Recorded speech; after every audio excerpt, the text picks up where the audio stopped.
लोकतंत्र में भीड़ तंत्र का संदेश होता है। लेकिन भीड़ तंत्र अगर ये बन गया तो जनता का क्या होगा?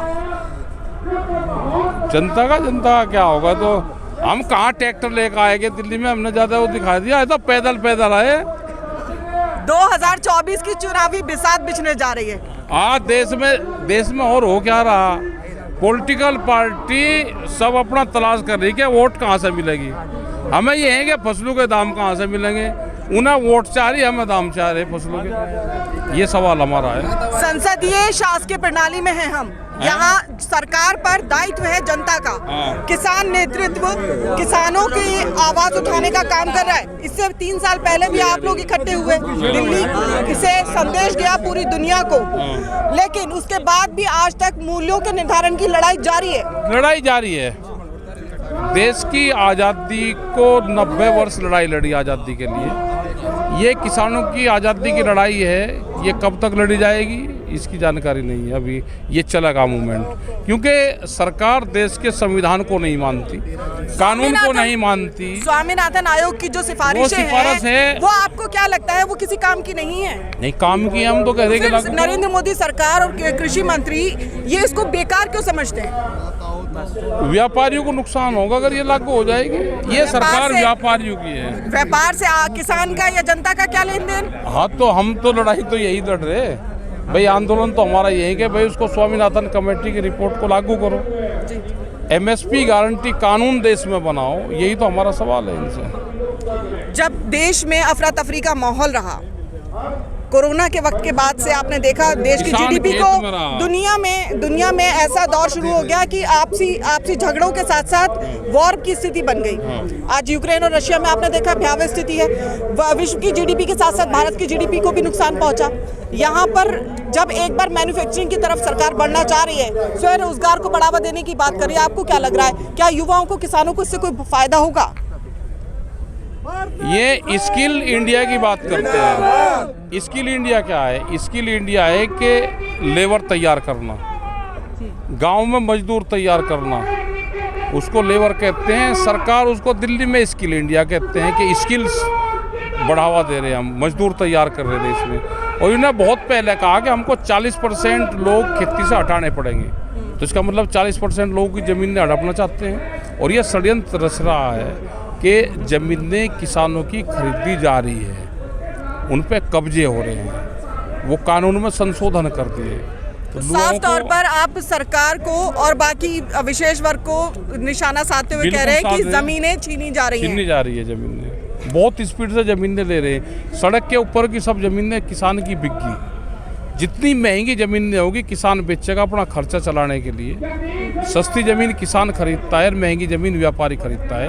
पूरा व्यापारी ज़मीनों में लग गया है। तो धीरे धीरे ये 40-50 साल में, जब 2047 की इन्होंने बात करी थी सरकार ने, तो 2047 तक करीब 60% ज़मीन व्यापारियों के पास में देश की चली जाएगी।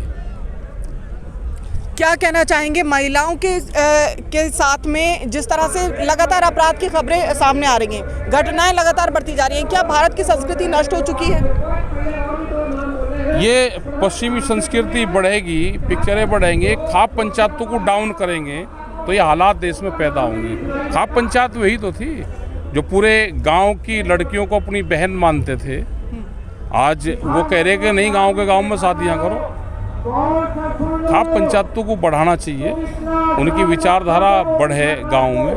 दिल्ली पुलिस का नोटिस राहुल गांधी को, अभी भारत जोड़ो यात्रा के दौरान जो महिलाओं के साथ में कोई अपराध हुआ है उसको लेकर के जो कंप्लेंट दर्ज की गई है उसको, या और जो दूसरे केसेस हैं जिसमें रोड पर एक्सीडेंट हुए हैं, एक लड़की अंजलि नाम की जिसको स्कूटी से घसीटा गया, उसकी हत्या की गई निर्मम तरीके से, इस पर क्या कहेंगे आप? देखो, अपराध कोई भी करता है उसके लिए देश में कानून है, उस कानून के तहत कार्रवाई, उसकी जांच हो। लेकिन आज फर्जी तरीके से बहुत लोगों को फंसाने के लिए उन कानूनों का इस्तेमाल होता है, उनसे बचना चाहिए। देश के युवाओं और विशेष वर्ग को आपका कोई संदेश? भाई युवा वर्ग को भाई 15 लाख रुपए आ गए हो तो भाई उनके जयकारे कर लेना, और 15 लाख रुपए खाते में ना आए तो आंदोलन के साथ में जाओ। केंद्र सरकार 2024 में जो अपना चुनावी घोषणा पत्र जारी करेगी उसमें आपकी तरफ से क्या सुझाव है? ये घोषणा पत्र को मान तो लें, जो घोषणा पत्र ये जारी करेगी उसको लागू कर दें। इनकी सरकार बनेगी नहीं क्योंकि नंबर 2 से सरकार बनाएंगे। तो वोटर के लिए आपका संदेश? वोटर कहाँ रहेगा अब देश में? वोटर कहाँ रहेगा अब? तो चुनाव जो अधिकारी होते हैं, जो सर्टिफिकेट देता है, हारे हुए को जीत का सर्टिफिकेट दे देता है, हो गया बस। वोटर की कहाँ जरूरत अब रहे? ये है कि आंदोलन का हिस्सा बन जाओ, और जब जब देश में विपक्ष कमजोर होगा तो देश में तानाशाह पैदा होगा। ये कोरिया बन गया है देश। विरोधी दल जेपीसी की मांग कर रहे हैं कि जॉइंट पार्लियामेंट्री कमेटी बने। नरेंद्र मोदी आखिर उस तरफ क्यों नहीं जाते हैं? वो जाते ही नहीं, सुनते किसकी हैं ये? नहीं, उसके पीछे की वजह क्या? वजह कि जाएंगे नहीं ना, बात सुनेंगे ही नहीं। उस तरह की ना कमेटी बननी देश में, ना उस कमेटी को ये मानेंगे। सदन के दौरान जो अव्यवस्था फैलाई जाती है उस पर आपका क्या? उस पर ये है कि कहाँ व्यवस्था फैल रही, विपक्ष वाला तो बोलता तो है ही नहीं। कृषि के क्षेत्र में बजट सेशन में इस बार भारी कटौती की गई है, इसे आप कैसे देख रहे कर्जा हैं? बढ़ाया है भाई, कर्जा बढ़ेगा, फसलों के दाम कम मिलेंगे तो जमीन बेचेंगे। और मौसम की मार से किसान को जो अभी परेशानी हुई है, नुकसान हुआ सरकार खुश है इससे। इसके लिए आपकी क्या व्यवस्था है? व्यवस्था क्या है? सरकार को पैसे देने चाहिए, पैसे देने, लेकिन सरकार खुश है कि किसान बर्बाद हो रहा, जमीन बेचे अपनी खर्चा चलाने के लिए। तो इसका तो मूल कुल जमा में ये दिखाई दे रहा है कि जो पिछले 3 कानून लेकर के आई थी सरकार की जमीन परोक्ष रूप से हमें दे दे, तो वो नहीं माना है, तो अब दूसरी तरह से लेकर आ रहे। मंडियों में खरीद की व्यवस्था उन्होंने बाहर भी कर दी कि व्यापारी बाहर से खरीद सकता है बगैर टैक्स के, तो मंडियां खत्म हो जाएगी 4-5 साल में। तो ऐसे में आप लोग क्या लड़ाई किस तरह से लड़ेंगे? ये वही तो है, ये क्या ही तो है ये। नहीं तो इससे क्या कोई हल निकलेगा?